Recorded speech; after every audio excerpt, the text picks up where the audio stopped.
Okay, so we're here for this week's Melbourne racing preview. Thanks to Top Sport, leading Australian owned bookmaker. And joining me as usual is Champion Bets Pro punter Trevor Lawson. How are you, Trev? Good, Mark. Good. You're cooped up at home?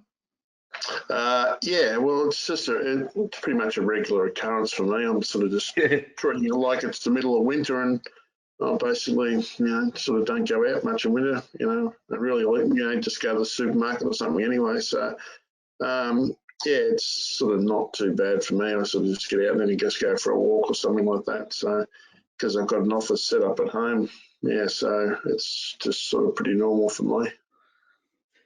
Fair enough. So Saturday's meeting, we're recording this Thursday afternoon, and we're hoping, and the signs are that racing will resume. So on Saturday we've got a standalone meeting at Bendigo. You bet much at Bendigo, and have you got much of a history there? A little bit. It sort of just depends on sort of the meetings and all that. They generally sort of run good races there. This meeting in the past has been sort of successful. I think this one coming up, it looks a bit tough just to start with, sort of before the early, before scratchings and that, because I think everybody just wants to try and get a run at their horse, or try and run their horse as much as they can before, if they do shut down, so they can get some sort of prize money back. So the fields are very big Saturday, but hopefully there'll be, sort of a little bit of value. Yeah. Okay, we might just have a look at the quaddie legs for the meeting. So race 6 on Saturday is the Gold Bracelet over the 1,400 metres. Favourite with Top Sport is Fabric, which is $4.80 at the moment, from Clarice Cliffs at $6.50, Vanuatu at $7, and Neighbourhood and Twitchy Frank at $7.50. How's your market look at this early stage? So at the moment, because there's so many runners, and I haven't put the map in yet. I sort of normally just put the map in after the scratchings.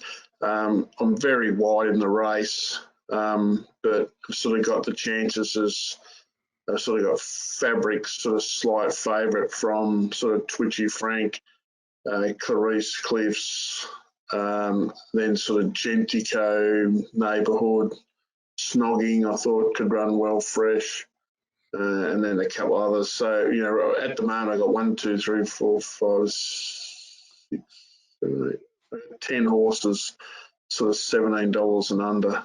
So Okay.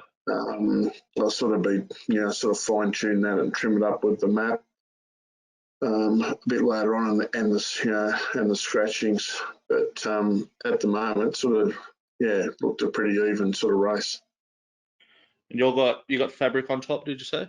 I got Fabric favourite, sort of around the moment, at the moment about $7.50. So I'll probably have it between sort of $6 and sort of $7.50 when I've finished. No worries. And the other one you mentioned there, also just Snogging. Snogging's $21 with Top Sport at the moment. So once the scratchings come out and you sharpen yours up, possibly a bit of value there. Bit of value, yeah. She ran well first up last time in. She sort of sprints well fresh. We've been on her a couple of times at big odds, and thought she sort of trolled okay the other day. So it might be one sort of, it's sort of some sort of value. Yeah. Stable's going well. Bustetton and Young. Yeah, their stable's going well at the moment. No worries. All right. Well, race 7 is the Bendigo Guineas over 1,400. Spend the favourite here at $4.60 from Riddle Me That at $5.50 and Campese at $8.50. Have you got Spend on top, and where have you got it rated? Same thing. I've got it and Riddle Me That equal favourites. At the moment, I've got them sort of $7. It's sort of a bit hard at the moment because you're pricing sort of 16 horses in the race and doing the market to 90%. So again, I sort of just haven't quite put the map in. So I'll sort of be pushing a few out, but I thought they were the two main picks. I thought Star Surprise was terrific last start. Looks like 1,400 will suit it. Score was racing well. It raced well the other day. It's drawn barrier 1 with sort of M Zara, and I thought he'd get a good race. a good run in the race. And I thought the 16 Debt and Deficit, I thought it ran quite well last start. So it might be something at sort of some odds. And then outside that, there's sort of, a few roughies and stuff like that. Yeah, so Debt and Deficit's 18 with Top Sport at the moment. Star Surprise $10 and Score $11. You mentioned Star Surprise ran all right last time with it. Yeah, so it ran on at Moonee Valley on the Friday night last meeting. So it's sort of half pole on the quick back up. Ran quick splits home, so hasn't gone to. It's had one run at 1400, but that was in a sort of group racing at the Gold Coast. But I thought it might be ready for it. Might be one at sort of some sort of odds. Yeah, it looks like Debt and Deficit will be at odds too. Anything in particular impress you about its run?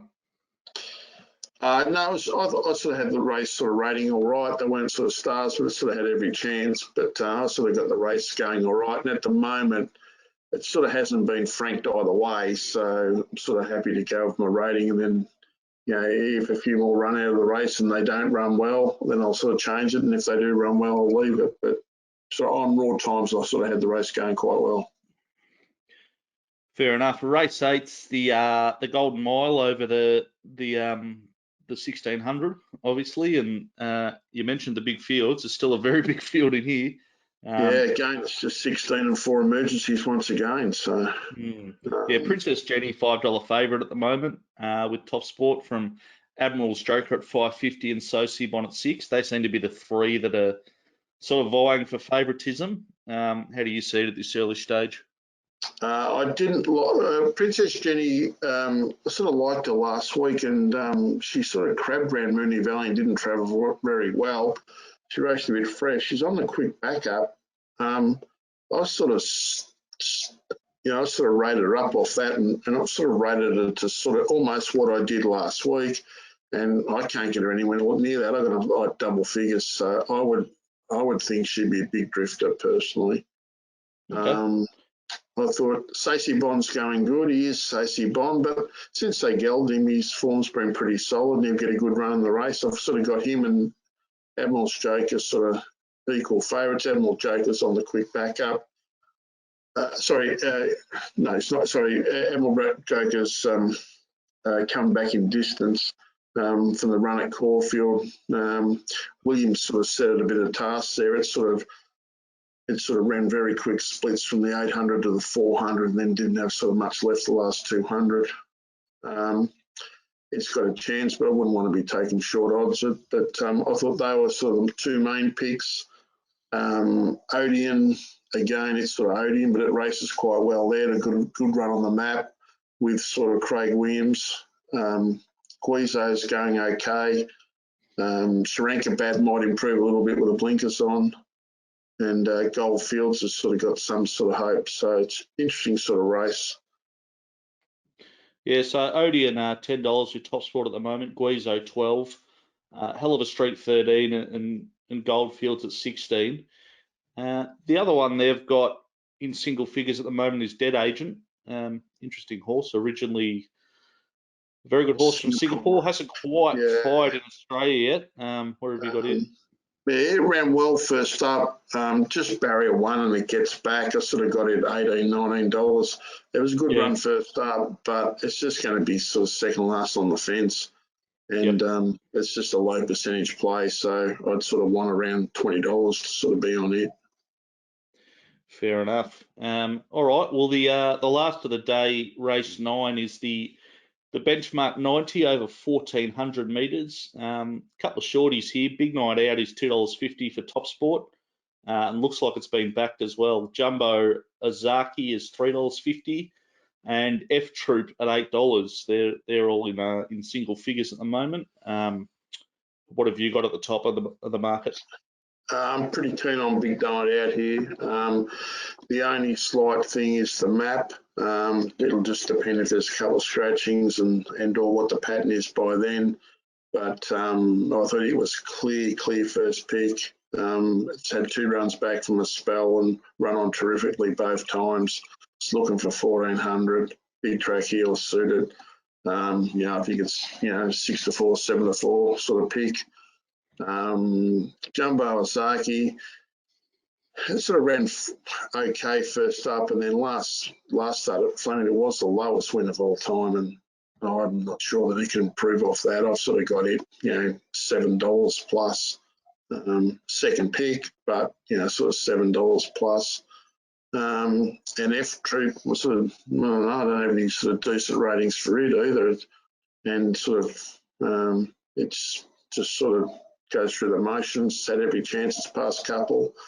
I didn't particularly like it. Thought there were some other chances in the race. The Casio's going quite well. Noel Callow goes on it. And Black Sails always should have shown some ability, and it ran sort of well second up at Geelong. So I thought they might be sort of some hope at sort of odds, but was pretty keen on Big Night Out. Yeah, the only thing that would stop me is if it was, a sort of savage, sort of on-pace bias towards the inside, which I doubt it would be. But, that would be the only thing, but I'm pretty keen on it. I think it's a pretty smart horse. Yeah. So I said $2.50 at the moment with Top Sport. Another couple you mentioned there, Casio $14 and Black Sail $18 with Top Sport at the moment. So I think they're not bad odds at the moment. Yeah. Okay. Good stuff. So I was happy betting around sort of the 2 second picks, F Troop and Jumbo Ozaki. Well, that's the quaddie leagues. Just in general, Bendigo, obviously, I think it's only a couple of times a year they have the standalone Saturday meetings.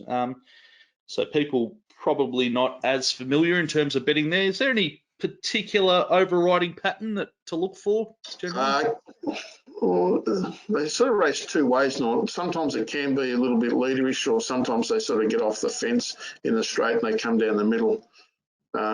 This is sort of gone back in the true. It's a big track. It's like sort of like a Flemington type track. It's a very good sort of, for a country track, it's in, terrific chance. And, every horse basically gets every chance. The straight's almost 400 metres long. There's sort of think, there's a shoot for the sprint races. So it's a good track to bet on. I wouldn't sort of, you wouldn't just sort of say, I'm not going to bet there because it's, it's a country meeting. It's a pretty good track to bet on.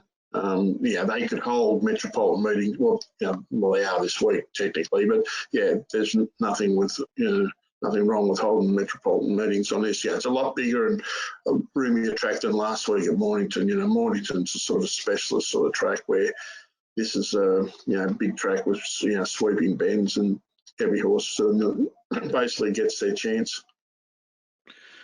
Good stuff. All right. Well, we're cautiously optimistic that things are going ahead. With a few positive signs, but we'll just have to wait and see till the final test results for Mark Zara come through. But I think we're fairly optimistic. So looking forward to Saturday.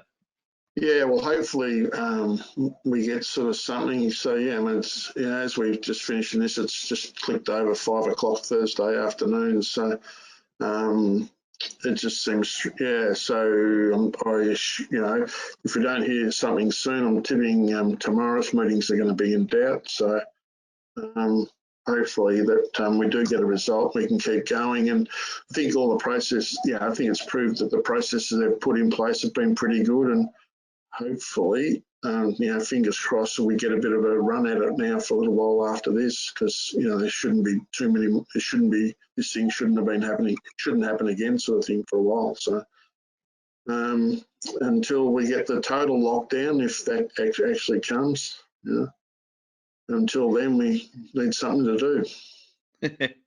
Absolutely. All right. Well, we look forward to Saturday, and we'll chat again next week, and we'll review the Bendigo meeting. Great. Thanks, Mark. Thank you. Thanks.